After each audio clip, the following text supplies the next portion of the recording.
تو یہ کیسا نہیں طریقہ وہ ہے؟ ٹھیک ہے نا، 3 مہینے تو نہیں جائے گی نا پھر، اچھا 3 مہینے کا کریں گے تو 3 مہینے یہ نہیں ہوگا کہ حکومت چلی جائے گی نا، جولائی اگست سپٹمبر، اور ساتھ ظاہر ہے وہ پھر دباؤ بڑھانے کے لیے کچھ اور کریں گے. لیکن میری اپنی یہ اسیسمنٹ ہے کہ تحریک انصاف جو بالکل مزاحمت نہیں کر رہی اور مکمل طور پہ مفاہمت پہ چلی گئی ہے، کوئی اس نظام کو ٹف ٹائم نہیں دے رہی، کوئی وہ سڑکوں پر نہیں آ رہے، کوئی وہ ایجیٹیشن نہیں کر رہے، تو میرا یہ خیال ہے کہ وہ بھی جو پس پردہ بات چیت ہے اس پہ اعتبار کر کے بیٹھے ہیں، اعتماد کر کے بیٹھے ہیں، اور وہ یہ کہتے ہیں کہ ہماری بات چیت بڑے زبردست طریقے سے آگے بڑھ رہی ہے. اور اگر بجٹ کے بعد کوئی تبدیلی نہیں آتی رویوں میں تو پھر ظاہر ہے ان کے پاس ایجوٹیشن کا آپشن ہے، مزاحمت کا یہ آپشن ہے. بتائیے گا کہ حکومتی وزراء جو ہے وہ اس ٹائم تعریفوں پہ پل باندھ رہے ہیں کہ بجٹ ہم نے کمال کر دیا ہے. کچھ لوگ تھے جنہوں نے باہر خط لکھے، آپ لوگ IMF کو خط لکھے کہ آپ نہ دیں ان کو پیسے، لیکن ان لوگوں نے اپنے منہ کی کھائی ہے، اور ہم لوگوں نے بڑا بہترین اور بجٹ ہمیں پاس اپنے کیا. پیسے دے دی امریکہ کے ہاں کہنے پہ، اور ہم نے اپنے عیاشیوں پہ لگا رہے ہیں. تو یہ بجٹ کو کیسے دیکھ رہے ہیں آپ؟ دیکھیں بجٹ جس لمحے پیش ہوا ہے اس وقت کی 7,000 ارب کا ایک خسارہ ہے جو حکومت کی آمدن اور اخراجات میں فرق ہے. باقی دیکھیں عام آدمی کے لیے ہر گزرتا دن مشکل ہوتا چلا جائے گا. بجٹ جو ہے وہ بجٹ کس کے لیے ہے؟ بجٹ تو ان کے لیے اچھی خبر ہے کہ IPPs کے لیے پیسے رکھ دیے گئے ان کو ملیں گے. بجٹ تو ان کے لیے فائدہ ہے کہ جو پیٹرول ڈیزل بیچنے والے ہیں کہ انہوں نے لیوی بڑھانی ہے، اس کا مطلب پیٹرول ڈیزل بڑھنے ہیں، تو یہ تو ان کے لیے اچھی خبریں ہیں. عوام کے لیے تو کوئی اس میں سے اچھی خبر نہیں، عوام کو تو کچھ نہیں ملا. دیکھیں یہ حکومت جب تک رہے گی عوام کی زندگی میں سکھ کا سانس نہیں آ سکتا. اس کی وجہ یہ ہے کہ پاکستان کو تباہی اور بربادی تک تو لانے والے یہ لوگ تھے جن کو پھر مسلط کر دیا گیا، عوام نے مسلط کیا اور ان کو مسلط کر دیا گیا. دوسری بات یہ ہے کہ جن کے اثاثے، جائیدادیں، اولادیں، کاروبار، مفادات سب کچھ ملک سے باہر ہو، ان کو کیا لینا دینے سے کہ پاکستان کا کیا بنے گا. پھر اگلی بات یہ ہے کہ جتنے لوگ پیٹرول ڈیزل کی قیمتوں، بجلی قیمتوں کے فیصلے کرتے ہیں، ان میں ان سب کی پیٹرول ڈیزل اور بجلی فری ہے، بالکل ان کو تو کوئی مسئلہ نہیں ہے. ان کو کیا مسئلہ ہے کہ عوام کے روزگار سے؟ ان کے تو کچن مفت چلتے ہیں کیونکہ عوام کے ٹیکس پیسوں سے چلتے ہیں. تو لہٰذا اس ساری صورتحال کے اندر عوام کے لیے ہر آنے والا دن مشکل ہوگا، اور مجھے بالکل نہیں لگتا کہ چیزیں جو ہے وہ بہتر ہوں گی. اور پھر اس حکومت اور اس نظام کا ایک بہت کانفیڈنس ہے، کہتے ہیں لوگ تو نکلتے نہیں ہیں، کہتے ہیں ہم نے 450 بھی تو کر کے دیکھ لیا پیٹرول ڈیزل، لوگ نہیں نکلے، نہیں نکلے. لوگ لائنوں میں لگ گئے. 13 کروڑ لوگ خطۂ غربت سے نیچے ہیں، ہر دوسرا پاکستانی غربت کا شکار ہے. 13 کروڑ میں سے کتنے جو سڑکوں پہ آئے ہیں؟ سر PTI کو تو چھوڑ دینا، چلیں ان کو تو ہم کہتے ہیں کہ وہ جو بھی ہے، کسان، تاجر، انڈسٹریلسٹ، ریل اسٹیٹ والے، کنسٹرکشن والے، تنخواہ دار طبقہ کوئی بھی نہیں آیا.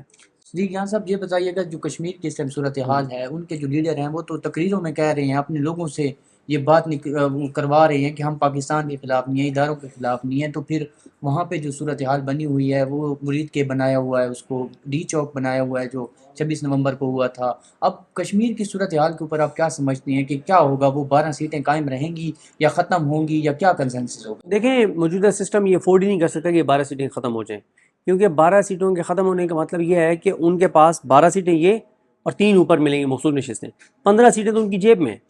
33 میں ڈائریکٹ الیکشن ہونے ہیں، اچھا 33 میں ڈائریکٹ الیکشن ہونے ہیں تو وہاں ان کو ٹوٹل ایسے سمجھیں کہ 12 سیٹوں جتوانی انہوں نے، جس کو انہوں نے اقتدار دینا ہے، 15 تو جیب میں ہوں گی. تو موجودہ سسٹم یہ افورڈ ہی نہیں کر سکتا کہ یہ 12 سیٹیں ختم ہو جائیں. موجودہ نظام ہر حد تک جائے گا ان 12 سیٹوں کو بچانے کے لیے، کیونکہ یہ 12 سیٹیں نہیں ہیں، یہ موجودہ نظام کا آزاد کشمیر کے اوپر کنٹرول ہے جو وہ ان 12 سیٹوں کے ذریعے رکھنا چاہتے ہیں. تو بہرحال دیکھتے ہیں چیزیں کیسے آگے بڑھتی ہیں. بلتستان کا جو الیکشن ہوا ہے اس کو فل اس ٹائم جو ہے وہ متنازع بنا دیا گیا ہے. پاکستان تحریک انصاف سے تو ویسے ہی انہوں نے فیلڈ ہی چھین لی تھی، ان کا ووٹ چوری کر لیا تھا. اس کے بعد جو بلاول بھٹو نے 10-12 سیٹیں نکالی تھی، ان سیٹوں کے اوپر بھی اب دوبارہ گنتی کہیں پہ ہو رہی ہے، کہیں پہ پولنگ ہو رہی ہے. تو یہ اس سے کیا نکالنے جا رہی ہیں؟ پیپلز پارٹی سے کچھ منوانا ہوتا تو ان کے لیے تو کوئی مسئلہ نہیں ہے، پھر یہ نون لیگ کو کیوں سیٹیں دے رہی ہیں اور یہ کیا کر رہی ہیں؟ دیکھیں مسئلہ یہ ہے یہ اب نون لیگ اور پیپلز پارٹی کی اپنی اپنی فرمائش ہے نظام سے، جو ان کو منا لے گا وہ ایک حکومت لے جائے گا.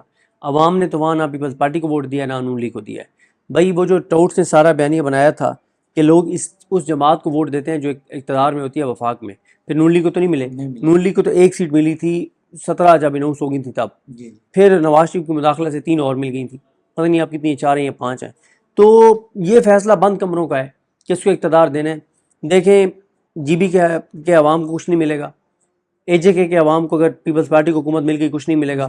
ہاں پیپلز پارٹی کو AJK اور GB کی حکومت اس لیے چاہیے کہ وہ جو انہوں نے وفاق کو پتہ نہیں کتنے سو ارب دیا ہے نا ڈیفینس بجٹ کے لیے، وہ اب پیسہ انہوں نے اس میں سے جو کرپشن کا ان کا حصہ تھا وہ پورا کرنا ہے، تو وہ اے جے کے اور جی بی سی کریں گے۔ خیبر پختونخوا کی اگر ہم بات کریں، وہاں سے 109 ارب روپے جو ہے پھر کٹوتی کی جا رہی ہے، تو پہلے ہی ان کا جو ہے وہ کچھ 5300 ارب روپیہ انہوں نے دینا ہے، پھر اس سے کٹوتیاں کر رہی ہیں، اور وہ دیکھیں بھی بات عمران یہ خان ہے، سے ملاقات بھی نہیں نہیں کرنے وہ دے تو اب وہ دعویٰ کر رہے ہیں نا کہ جب تک عمران خان سے اپروول نہیں ہوگی تو ہم نہیں دیں گے، اگر دیں گے تو پتہ چل جائے گا کہ دے دیا ہے، باقی وہ نہ بھی دیتے تو جہاں پہ پنجاب اور سندھ سے وہ 1100 ارب لے لیتے، وہاں پہ 1200 ارب لے لیتے، تو ان کا ایک اپنا موقف ہے کہ یہ ملک کی خاطر اگر پیسے چاہیے، اور وہ کہتے ہیں ہم نہیں بھی دیں گے تو وہ ہمارے این ایف سی میں سے کٹ لگا لیں گے، تو گڈ فیتھ میں انہوں نے یہ کیا ہے، لیکن اس گڈ فیتھ کا ان کو کیا جواب ملتا ہے وہ آنے والے دن بتائے آخری گی۔ سوال میرا آپ سے ہے، مریم نواز صاحبہ جو ہے وہ یہاں پہ ایک میٹنگ ہوئی ہے، اس میں بھی سارے وزراء آئے تھے، مریم اورنگزیب صاحبہ نے یہاں پہ ریپریزنٹیشن کی ہے پنجاب کی،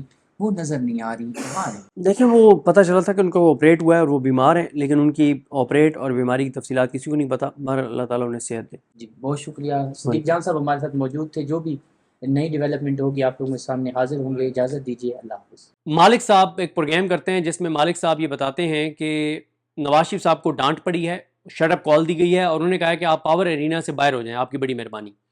پھر میں آپ کو یہ عرض کر چکا ہوں، یہ بات بعد میں آئی بھی صحیح کہ جب یہ 17 سیٹوں پہ رزلٹ آ چکا تھا جی بی کا اور نون لیگ کو 1 ملی تھی، تو نواز شریف بہت برہم ہوئے اور پھر 3-4 سیٹیں اور دینی پڑیں، کیونکہ اس وقت لگا کہ میاں صاحب بھی کہیں بالکل ہی نہ بگڑ جائیں۔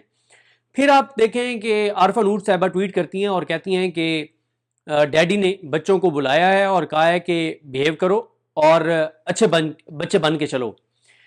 میری اطلاع یہ ہے کہ ایوان صدر میں آصف علی زرداری اور شہباز شریف سے ایک ملاقات ہوئی ہے اور دونوں کو کہا گیا کہ انف از انف، بس بہت ہو گیا، اب ایسے نہیں چل سکتا جیسے اب چیزیں چلا رہے ہیں۔ پھر اس کے بعد آپ دیکھتے ہیں کہ منیف فاروق صاحب یہ کہتے ہیں کہ نواز شریف کو کس نے کہا تھا کہ بھائی تم وہاں پہ جاؤ، نون لیگ کو کس نے کہا تھا جاؤ، تمہیں پتہ ہے کہ تمہاری وہاں پہ کیا حیثیت ہے گراؤنڈ کے اوپر، تمہیں کس نے کہا تھا کہ تم جی بھی موٹ آگے چلے جاؤ۔ پھر آپ نے حسن ایوب صاحب کا ذکر کیا، دیکھیں حسن ایوب صاحب ہوں، منیف فاروق صاحب ہوں، سہیل وڑائی صاحب ہوں، وہ کبھی کوئی موجودہ سسٹم کے حوالے سے، حکومت کے حوالے سے کبھی ایسی کوئی بات نہیں لکھ سکتے جس میں حکومت کے خلاف کوئی نیریٹو بنے یا پی ٹی آئی کو اس سے فائدہ ہو۔ پھر اس کے بعد سہیل وڑائی صاحب نے تو ان کو لاشیں قرار دے دیا اور کہا کہ کب تک اسٹیبلشمنٹ ان لاشوں کو کا بوجھ اٹھائے گی، اور انہوں نے کہا کہ جی کا جانا ٹھہر گیا ہے، اور انہوں نے تو کہہ دیا ہے کہ ان سے کوئی چیز نہیں چل رہی، اور انہوں نے تو کہہ دیا ہے کہ جولائی کے بعد ان کا زوال شروع ہو جائے گا، اور یہ ساری چیزیں ہو گئیں۔ اور پھر فیصل راٹھور صاحب جو ہیں وہ عوامی ایکشن کمیٹی کو کالعدم قرار دیتے ہیں، اور بعد میں پس پردہ ان کو پیغام بھجواتے ہیں کہ جی میرا اس میں کوئی کردار نہیں ہے، پیپلز پارٹی کا کوئی کردار نہیں ہے۔ بلاول بھٹو زرداری اے جے کے لوگوں کو پیغام بھجواتے ہیں کہ جی ہمارا اس میں کوئی رول نہیں ہے، یہ جو کر رہی ہے اسٹیبلشمنٹ کر رہی ہے۔ تو اسٹیبلشمنٹ جو کر رہی ہے وہ کس لیے کر رہی ہے؟ وہ اس لیے کر رہی ہے کہ پیپلز پارٹی کہتی ہے کہ ہم اس صورت میں 28ویں ترمیم کو ووٹ دیں گے یا حکومت کے ساتھ مزید چلیں گے اگر آپ ہمیں اے جے کی اور جی بی کی دونوں حکومتیں دیں۔ تو اسٹیبلشمنٹ نے خود تو وہاں پہ نہیں آنا، اسٹیبلشمنٹ بھی تو اس لیے کر رہی ہے نا کہ وہاں پہ عمران خان کا راستہ روکنے، پیپلز پارٹی نون لیگ کو نوازنا ہے۔ اب اس سارے میں آپ کا ایک سوال بڑا امپورٹنٹ ہے جس کو پہلے ایڈریس کرنا ضروری ہے کہ اگر آپ اپوزیشن ہیں، اگر آپ یا میں اپوزیشن ہوں، چلے میں اپوزیشن ہوں، میں دیکھ رہا ہوں کہ یار حکومت جو ہے وہ اتنی پھنسی ہوئی ہے کہ اے جے کے اندر اتنے حالات خراب ہوئے ہیں، یہ پھنس گئے ہیں، جی بی کے اندر انہوں نے وہاں پہ ایک انسرٹینٹی سی ہے، افغانستان کے ساتھ معاملات بہت کشیدہ ہو گئے ہیں، کل بھی پاکستان نے کارروائی کی افغانستان کے اندر، ایران اور امریکہ کی دوبارہ جنگ چھڑ گئی ہے، اس کی وجہ سے حکومت کے لیے بھی اور پاکستان کے لیے بھی نتائج ہیں معاشی طور پہ، اور بہت ساری چیزیں، اکانومی ان کے ہاتھ سے نکل رہی ہے، بجٹ ان سے پاس نہیں ہو رہا، پہلے 5 تاریخ پھر 10 تاریخ اب 12 تاریخ، صوبوں کے درمیان معاملات طے نہیں ہو رہے، اکانومی ہاتھ سے نکل رہی ہے، ایکسپورٹس گر رہی ہیں، امپورٹس بڑھ رہی ہیں، ریمیٹنسز چلیں وہ تو اس لیے بڑھ رہے ہیں کہ 40-50 لاکھ لوگ پاکستان سے چلے گئے، انڈسٹریاں بند ہو رہی ہیں، فیکٹریاں بند ہو رہی ہیں، ملیں بند ہو رہی ہیں، ہر شعبہ چیخ رہا ہے، ہر طبقہ ناراض ہو رہا ہے، بجٹ اجلاسوں کے باہر کسان گھراؤ کریں گے، تاجر آئیں گے، تنخواہ سرکاری ملازمین آئیں گے، اتنی زیادہ ایک حکومت پھنسی ہوئی ہے، سیکورٹی سچویشن آپ کے سامنے ہے، اتنی پھنسی ہوئی ہے یہ حکومت، اور اپوزیشن چل کر رہی ہے، کیوں؟ اگر آپ اور میں یہ سمجھتے ہیں کہ یہ اپوزیشن کی نااہلی ہے تو اس کا جواب ہے نہیں۔ اگر آپ اور میں یہ سمجھتے ہیں کہ وہ کمپرومائزڈ ہیں، چابی والے کھلونے ہیں، لیلے ہیں، اردلی ہیں، تو اس کا جواب ہے نہیں۔ تو پھر اس کا جواب کیا ہے؟ کیوں یہ چپ کر کے بیٹھے ہیں؟ اس کی وجہ یہ ہے کہ تحریک تحفظ پاکستان یا تحریک انصاف کے ذرائع سے جب ہماری بات ہوتی ہے یا میری ذاتی طور پہ بات ہوتی ہے، وہ یہ کہتے ہیں کہ ہماری اسٹیبلشمنٹس کے ساتھ انگیجمنٹ بہت زبردست طریقے سے آگے بڑھ رہی ہے، وہ یہ کہتے ہیں کہ ہم اس بات پر یقین رکھتے ہیں کہ اسٹیبلشمنٹ جو ہمیں کہہ رہی ہے کہ بجٹ کے بعد آپ کے حوالے سے چیزیں چینج ہونا شروع ہو جائیں گی تو ہمیں ان پہ یقین ہے. جب میں ان سے یہ سوال کرتا ہوں کہ یہ ٹرک کی بتی ہے, اچھا وہ پھر مجھ سے آگے سے کاؤنٹر سوال کرتے ہیں اچھا یہ اگر ٹرک کی بتی ہے تو پھر اور کیا آپشن ہے؟ وہ کہتے ہیں اس کے علاوہ ہمارے پاس یہی آپشن ہے نا کہ ہم ڈی چوک کی کال دے دیں. وہ یہ کہتے ہیں کہ ایک ایسے ٹائم کے اوپر جب پاکستان اور امریکہ ایک پیج پر ہیں, جب امریکہ کو پاکستان کی ٹاکس میں ضرورت ہے, تو وہ کہتے ہیں کہ ہم اگر لانگ مارچ اناؤنس بھی کر دیتے ہیں, ہم 5 لاکھ بندہ بھی لے آتے ہیں, تو کیا ہم حکومت گرا دیں گے؟ جواب ہے نہیں. وہ کہتے ہیں کہ کشمیر کے اندر دیکھیں لاکھوں لوگ نکلے ہیں, تو کیا ہوا 26 نومبر کو, کیا ہوا مرید کے میں, کیا ہوا؟ وہ تو کشمیری ہیں, وہ تو مزاحمت کرنے والے ہیں, وہ تو متحد ہیں, ان کا تو اتحاد ہے. ایک عوامی ایکشن کمیٹی, وہ ساری ان کی تو عوامی ایکشن کمیٹی کے اوپر ان کا اعتماد ہے. ان کے یہاں پہ تو پی ٹی آئی کی لیڈرشپ ڈسکریڈٹ ہو گئی ہے. 5 لاکھ لوگ ہم بات کر رہے ہیں, لاکھ بندے اس وقت یہ نہیں نکال سکتے, اور نکال بھی لیں تو کیا اس سے حکومت گر جائے گی؟ جواب ہے نہیں. اگر امریکہ پاکستان کی حکومت کے ساتھ ہے تو حکومت نہیں گرے گی, حکومت جو مرضی کر دے. وہ یہ کہتے ہیں کہ ہمارے پاس, وہ یہ کہتے ہیں کہ اگر بات چیت کے ذریعے ہمارے معاملات بہتر ہو رہے ہیں تو آپ لوگوں کو زیادہ انقلاب چڑھا ہوا ہے. وہ کہتے ہیں آپ لوگوں کو زیادہ انقلاب آیا ہوا ہے. وہ آگے سے ہم سے یہ سوال کرتے ہیں کہ یہ بتائیں, جب عمران خان کی بہنیں اڈیالہ کے باہر بیٹھی ہوتی ہیں تو پنڈی اسلام آباد کی آبادی 1 کروڑ سے زیادہ ہے. 1 کروڑ لوگوں میں سے کتنے لوگ آتے ہیں عمران خان کی بہنوں کے پاس؟ 100 بندے بھی جنرل پبلک میں سے نہیں آتے, 400-500 ورکر ہوتے ہیں, جنرل پبلک تو نہیں جاتی. پھر وہ کہتے ہیں کہ ابھی اے جے کے اندر جو صورتحال بن رہی ہے, پنجاب کے 13 کروڑ لوگوں میں سے 5000 لوگ دکھاتے ہیں جنہوں نے اپنی فیس بک پہ ہی لکھا ہو کہ یار یہ غلط ہو رہا ہے. وہ کہتے ہیں یہ تو حالات ہیں آپ کے لوگوں کے کہ لوگ اتنے خوفزدہ ہیں, لوگ نکلنے کو تیار نہیں ہیں. پھر ہینڈ ٹو ماؤتھ ہو گئے لوگ, اکانومی لوگوں کی ڈسٹرب ہے. اس وقت پاکستان میں 45% لوگ خطے غربت سے نیچے ہیں, اور یہ بتانا ضروری ہے کہ خطے غربت سے مراد کیا ہے. خطے غربت سے مراد یہ ہے کہ ایک فیملی کو منیمم کیلریز جو چاہیے, منیمم کھانا جو چاہیے زندہ رہنے کے لیے, جو ان کو بچوں کی ایجوکیشن کے لیے منیمم چاہیے, سرکاری اسکولوں میں پڑھانے کے لیے, جو ان کو گھر کے کرائے کے لیے منیمم چاہیے, جو صحت کی سہولیات کے لیے منیمم چاہیے, اگر وہ ہر چیز کے منیمم کو میٹ نہیں کر پا رہے, اس کو اچیو نہیں کر پا رہے اس ٹارگٹ کو, تو اس کا مطلب ہے وہ خطے غربت سے نیچے ہیں. آپ کے پاکستان کا ہر دوسرا پاکستانی خطے غربت سے نیچے ہے. وہ بچوں کو 2 وقت کی روٹی پوری نہیں دے پا رہا, تو لوگوں کو تو روٹی پوری نہیں ہو رہی, خوف بھی بہت زیادہ ہے. اچھا آپ چھوڑ دیں اس کو, خوف کو بھی چھوڑ دیں, آپ 5 لاکھ لوگ نکال بھی لیں تو کیا آپ حکومت کو گرا دیں گے؟ وہ کہتے ہیں جواب ہے نہیں. وہ یہ کہتے ہیں کہ ہماری نیگوسیشنز, ہمارے مذاکرات بہترین سمت میں آگے جا رہے ہیں. میں نے کہا جی ٹائم لائن کیا ہے؟ وہ کہتے ہیں ٹائم لائن نہیں ہے, لیکن ہمیں یہ بتایا گیا کہ بجٹ کے بعد چیزیں بدلنا شروع ہو جائیں گی. اچھا میں ان کو یہ کہتا ہوں, اچھا ایک میں آپ کو خبر یہ بتا دوں کہ اب اطلاعات یہ ہیں کہ دعویٰ یہ کیا جا رہا ہے, یہ میری خبر نہیں ہے, جو پی ٹی آئی کے سورسز کلیم کر رہے ہیں وہ کلیم آپ کے سامنے رکھ رہا ہوں, کہ منگل سے پہلے یا منگل کو عمران خان صاحب کی بہنوں کی یا ایک بہن کی عمران خان صاحب سے ملاقات ہو جائے گی. اور یہ وجہ وہ یہ بتاتے ہیں کہ جو شرط رکھی ہے کے پی حکومت نے کہ عمران خان صاحب اپروول دے دیں, تو عمران خان صاحب سے کیونکہ یہ اپروول بھی لینی ہے تو اپروول آ جائے گی کہ وفاق کو جو کنٹریبیوٹ کرنا ہے صوبوں نے. اچھا میں نے کے پی کے ذمہ داران سے پوچھا کہ آپ یہ بتائیں کہ آپ اڑ جاتے کہ ہم نہیں دیتے؟ انہوں نے کہا اچھا ہم اڑ جاتے تو ہمارا تو شہر ہے اتنا سا, ٹھیک ہے. وہ کہتے ہیں ہم اڑ جاتے تو وفاق کہیں اور سے ہمارا ویسے کٹ لگا دیتا این ایف سی میں سے, یا جو ہمیں فاٹک ہے انہوں نے پیسے دینے ہیں, ضم اضلاع کے دینے ہیں. اور دوسری بات یہ ہے کہ وہ اتنا جو ہمارا حصہ ہے وہ تھوڑے تھوڑے پیسے مزید سندھ اور پنجاب سے لے لیتے, ہمیں کیا فائدہ ہونا تھا, زبردستی انہوں نے کاٹ لینے تھے. اب اس وقت میں آپ کو بتاؤں کہ 3 مختلف لوگ ہیں انگیجڈ ہیں اسٹیبلشمنٹ کے ساتھ تحریک تحفظ پاکستان اور تحریک انصاف میں سے, اور تینوں یہ ہوپ فل ہیں کہ ہماری انگیجمنٹ بہتر آگے بڑھ رہی ہے. ابھی تک کوئی گراؤنڈ کے اوپر ایک بھی پازیٹیو چیز نہیں ہے. اگر عمران خان صاحب کی اپنی بہن سے ملاقات ہوتی ہے تو یہ پہلا انڈیکیٹر ہوگا کہ ہاں چیزیں ان کی کچھ بہتری کی طرف جانا شروع ہو سکتی ہیں, امکان پیدا ہو سکتا ہے. اب ایک چیز اور آپ دیکھیں, اسد چودھری صاحب, اگر آپ ان کے کالم کو بھی دیکھیں آپ سہیل وڑائی صاحب کے, اور پی ٹی آئی کے کلیم کو بھی دیکھیں کہ چیزیں بدلنا شروع ہو جائیں گی, تو اگر آپ اس کو دیکھیں تو یہ ہو بھی سکتا ہے, امکان ہے. وجہ کیا ہے؟ وجہ یہ ہے کہ 4 سال میں سب کچھ کر کے دیکھ لیا, اکانومی نہیں چل رہی. اس سال تو آپ نے 1200 ارب نکال لیا, صوبوں سے آپ نے منوا لیا یہ وہ. اگلے سال آپ کو 1200 ارب نہیں, آپ کو 2500 ارب چاہیے, ڈبل اس سے زیادہ چاہیے. تو 2500 ارب آپ کیسے نکالیں گے؟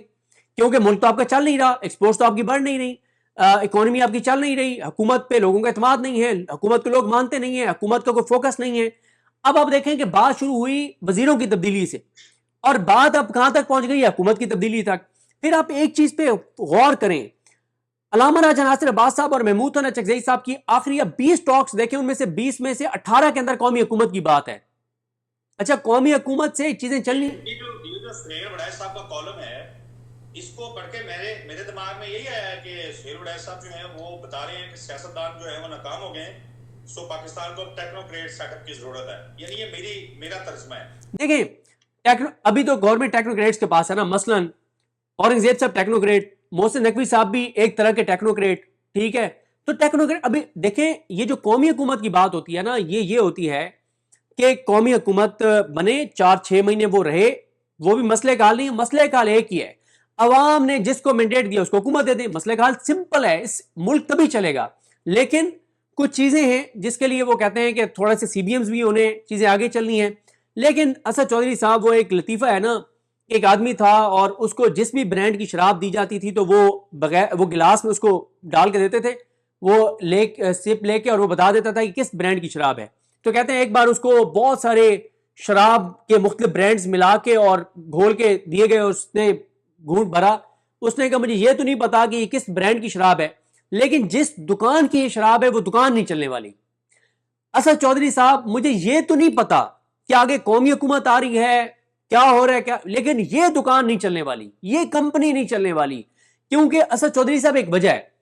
عمران خان کے دور کو آپ یاد کریں, عمران خان کے اوپر یہ اعتراض ہو سکتا ہے کہ ان کی حکومت کی ناتجربہ کاری آپ الزام دے سکتے ہیں, کچھ منسٹرز کے اوپر آپ کہہ سکتے ہیں کہ وہ کچھ نہ کچھ کرپشن بھی کر رہے تھے, یہ الزام آپ دے سکتے ہیں, الزام آپ لگا سکتے ہیں. لیکن اسد چودھری صاحب آپ کو عمران خان کی کابینہ میں 15 سے 20 منسٹرز ایسے نظر آتے تھے کہ جو منسٹر عمران خان کے وین جو عمران خان چاہتے تھے اس کے اوپر دن رات کام کر رہے تھے نا, پوری جان فشانی کے ساتھ کام کر رہے تھے, ایک پیشن کے ساتھ. پتہ نہیں چل رہا کہ وہ کرنا کیا چاہتے ہیں. ٹھیک ہے, ہاں پتہ ہی نہیں ہے کہ ان کا یہ منزل کیا ہے, یہ لے کے کدھر جانا چاہتے ہیں چیزوں کو. بالکل. میں